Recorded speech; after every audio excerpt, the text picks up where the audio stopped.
বাংলাদেশ বেতার সিলেট। এখন শুনবেন আমাদের স্থানীয় সংবাদ। আসসালামু আলাইকুম। সন্ধে 7টা, বাংলাদেশ বেতার সিলেট সংবাদ পড়ছি সুদীপ্তা দে টিনা। অসহায় জনগণের আইনি সহায়তা বৃদ্ধির লক্ষ্যে আগামীকাল সারা দেশের ন্যায় সিলেটেও উদযাপিত হবে জাতীয় আইনগত সহায়তা দিবস। এবছর দিবসটি প্রতিপাদ্য হচ্ছে দ্বন্দ্বে কোনো আনন্দ নাই, আপোষ করো ভাই, লিগ্যাল এইড আছে পাশে, কোনো চিন্তা নাই। আর্থিকভাবে অসচ্ছল, সহায় সম্বলহীন ও নানাবিধ আর্থসামাজিক কারণে বিচার প্রাপ্তিতে অসমর্থ বিচারপ্রার্থী জনগণকে আইনগত সহায়তা প্রদান করবে দিবসটি পালন করা হয়। সরকারি আইনগত সহায়তা কার্যক্রমের প্রচার ও প্রসারের লক্ষ্যে 2013 সাল থেকে এই দিবসটি যথাযোগ্য মর্যাদায় পালন করা হচ্ছে। দিবসটি উপলক্ষে নানা কর্মসূচি পালন করা হবে। কর্মসূচির মধ্যে রয়েছে দিবসের তাৎপর্য সম্পর্কে আলোচনা সভা, সেমিনার, প্রচারমূলক সামগ্রী বিতরণ, পোস্টারিং এবং সেরা প্যানেল আইনজীবী পুরস্কার। জাতীয় পেশাগত স্বাস্থ্য ও নিরাপত্তা দিবস আগামীকাল। পেশাগত স্বাস্থ্য ও নিরাপত্তা সম্পর্কে বিশ্বব্যাপী সচেতনতা সৃষ্টির লক্ষ্যে 2003 সাল থেকে আন্তর্জাতিক শ্রম সংস্থা 28 এপ্রিল নিরাপদ স্বাস্থ্য ও কর্মপরিবেশ দিবস পালন করে আসছে। জাতীয় পেশাগত স্বাস্থ্য ও সেফটি নীতিমালা অনুযায়ী বাংলাদেশ সরকার বিশ্বের শ্রমজীবী মানুষের সঙ্গে সংহতি প্রকাশ ও কর্মক্ষেত্রে স্বাস্থ্যসম্মত নিরাপদ পরিবেশ সম্পর্কে সচেতনতা সৃষ্টির লক্ষ্যে এই দিবসটি পালনের সিদ্ধান্ত নেয়। সিলেট আন্তর্জাতিক বিমানবন্দরে আজ থেকে চালু হচ্ছে কার্গো ফ্লাইট। সন্ধ্যায় 60 টন পণ্য নিয়ে সিলেট থেকে স্পেনের উদ্দেশ্যে ছেড়ে যাবে বিমানের একটি কার্গো ফ্লাইট। এই ফ্লাইট চালু হলে বিদেশে পণ্য রপ্তানিতে নতুন মাত্রা যোগ হবে। এই বিমানবন্দরে কার্গো ফ্লাইট চালু করতে 26 কোটি টাকা ব্যয়ে কার্গো কমপ্লেক্স ও টার্মিনাল নির্মাণ করা হয়েছে।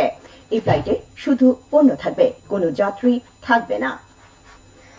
যথাযোগ্য মর্যাদায় পালিত হচ্ছে আজ জাতীয় নেতা শেরে বাংলা একে ফজলুল হকের মৃত্যুবার্ষিকী। এ উপলক্ষে বিভিন্ন সংগঠন নানা কর্মসূচি পালন করছে।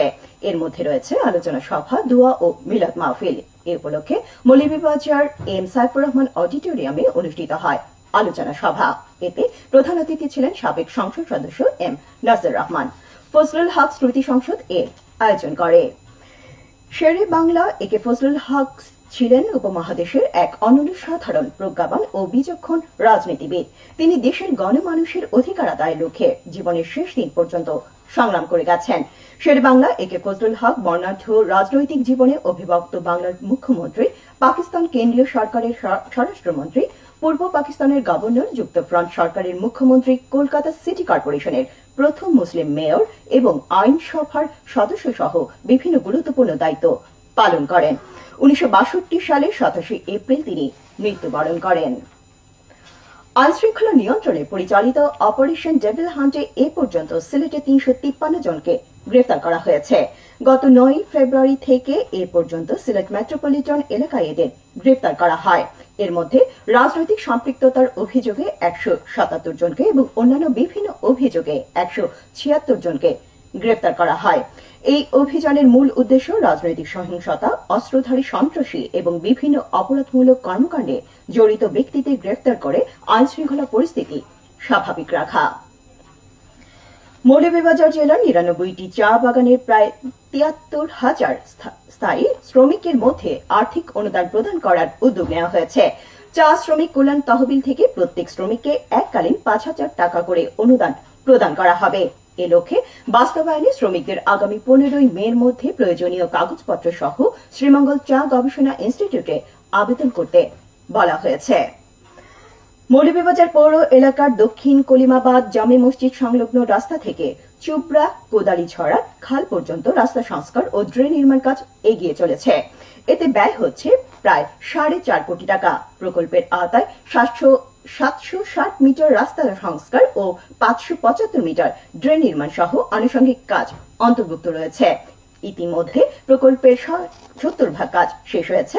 পৌর প্রকৌশল অধিদপ্তর তা বাস্তবায়ন করছে। এবারে শুনুন কৃষি সংবাদ। চলতি ইরি বোরো মৌসুমে সরকারের ধান চাল সংরক্ষণ অভিযান অব্যাহত আছে সিলেটে। এবার বিভাগে 32,463 মেট্রিক টন ধান ও 52,151 মেট্রিক টন চাল ক্রয় করার লক্ষ্যমাত্রা নির্ধারণ করা হয়েছে। এবার 36 টাকা কেজি দরে ধান এবং 49 টাকা কেজি দরে সিদ্ধ চাল ক্রয় করা হবে। এই কার্যক্রম চলবে 31শে আগস্ট পর্যন্ত। সবশেষে আবহাওয়া। রাত 1টা পর্যন্ত পূর্বাভাসে বলা হয়েছে সিলেট সহ পার্শ্ববর্তী এলাকার জন্য কোনো সতর্কবাণী নেই এবং কোনো সংকেত দেখাতে হবে না। আজ সিলেটের সর্বোচ্চ তাপমাত্রা ছিল 30.5 ডিগ্রি এবং সর্বনিম্ন 20.1 ডিগ্রি সেলসিয়াস। বাতাসের আর্দ্রতা ছিল সকালে 77% এবং সন্ধ্যায় 75%। আগামীকাল সিলেটে সূর্যোদয় হবে 5টা 20 মিনিটে এবং অস্ত যাবে 6টা 20 মিনিটে। সংবাদ শেষ হলো। আমাদের পরবর্তী স্থানীয় সংবাদ প্রচারিত হবে আগামীকাল সকাল 8টা 10 মিনিটে।